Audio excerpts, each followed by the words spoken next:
Hello viewers, আসসালামু আলাইকুম। আপনারা কেমন আছেন? আশা করি ভালোই আছেন। আজকের পর্বে থাকছে ডিস্ট্রিবিউটর বা ডিলারের কাছ থেকে পণ্য সরবরাহের ক্ষেত্রে আপনারা কিভাবে উৎসে মূসক ও কর কর্তন করে রাখবেন। এই ভিডিওটি একটি গুরুত্বপূর্ণ ভিডিও, আপনারা টেনে টেনে না দেখে শুরু থেকে শেষ পর্যন্ত দেখবেন। আসুন কথা না বাড়িয়ে চলে যাচ্ছি স্ক্রিনে। এই ভিডিও দেখে আপনারা যদি উপকৃত হন, আপনারা অবশ্যই আমার চ্যানেলটি সাবস্ক্রাইব করবেন। এর পাশাপাশি বেল আইকনে ক্লিক করে রাখুন, যাতে পরবর্তী ভিডিওর নোটিফিকেশন সবার আগে আপনার কাছে পৌঁছে যায়।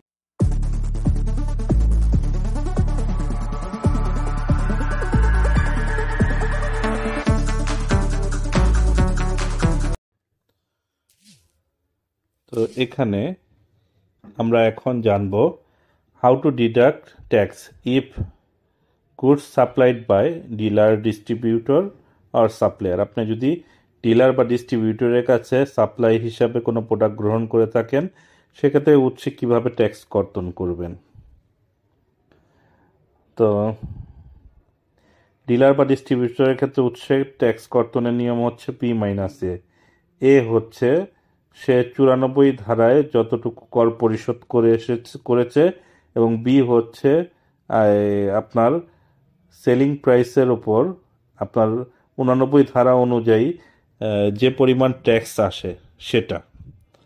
তো এটা হচ্ছে নিয়মটা হচ্ছে বি সমান সমান selling price of company to the distributor আর other person referred as section 94 গুণন 7%, তার উপর 5%।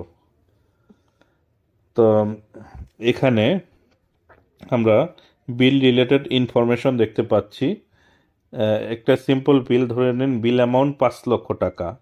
নর্মালি সবাইকে ট্রেড ডিসকাউন্ট দেয় 5%, কিন্তু আপনি ডিস্ট্রিবিউটর কাছ থেকে এটা পারচেস করেছেন 20% ডিসকাউন্টে আর কি। সেক্ষেত্রে আপনার ট্যাক্স রেটটা কীভাবে হবে লক্ষ্য করুন।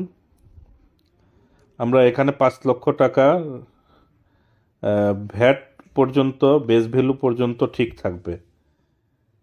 তো আমরা ভ্যাট আসছে 34,884 টাকা। এই ক্যালকুলেশন পর্যন্ত আপনারা পূর্বে যেটি দেখিয়েছেন পূর্বের ভিডিওতে, এখানেও সেম একইভাবে ভ্যাটটা নির্ণয় করা আছে এবং বেস ভ্যালুও নির্ণয় করা আছে ভ্যাট মাইনাস করে বিল অ্যামাউন্ট থেকে। এখন ইম্পোর্টেড গুডসের ক্ষেত্রে আমরা যেটা দেখিয়েছিলাম, এখন আমরা দেখাবো ডিলার ডিস্ট্রিবিউটরশিপের ক্ষেত্রে কিভাবে উৎসে আপনারা ট্যাক্স কর্তন করবেন। তো এখানে বেস ভ্যালু যেটা আসবে সেটার উপর রেট অফ ট্যাক্স 7.7%, তার উপর 5%। এখন বেস ভ্যালু আসছে 4,65,116, তার উপর 7%, 5% হিসাবে যেটা আসবে 1,628, এবং এখানে সে 94 ধারায় যেটা পরিশোধ করে এসেছে সেটা হচ্ছে 5.5%, 5%। অর্থাৎ বেস ভ্যালু যেটা আসবে তার 5%। এখানে বেস ভ্যালু আছে 4,65,116। এখানে আমরা ম্যানুয়ালি ক্যালকুলেট করার জন্য এখানে দেখে নেব। দেখুন, বেস ভ্যালু 4,65,116, সেটা অনুযায়ী উৎসে কর্তন আসছে 1,628 টাকা। এখন ডিস্ট্রিবিউটর যখন পারচেস করে, তার তো উৎসে TCS অর্থাৎ ট্যাক্স কালেকশন অ্যাট সোর্স যে ট্যাক্স কেটে রাখা হয়, সেটা 5%, 5%। তাহলে সেটা হচ্ছে বেস ভ্যালুর ওপর। তো এখন এই বেস ভ্যালুটা আমরা দেখুন ম্যানুয়ালি ক্যালকুলেট করব। আমাদের এখানে যে কলাম আছে এক্সেল অটোমেশন ফাইলে, আপনারা যারা ম্যানুয়ালি ক্যালকুলেট করবেন তারা আমার এখানে ব্লগে যেভাবে দেওয়া আছে এভাবে ক্যালকুলেট করে নেবেন। আর আমরা যারা এক্সেল অটোমেশন ফাইলের সহায়তায় করব তাদেরটা আমি দেখাবো।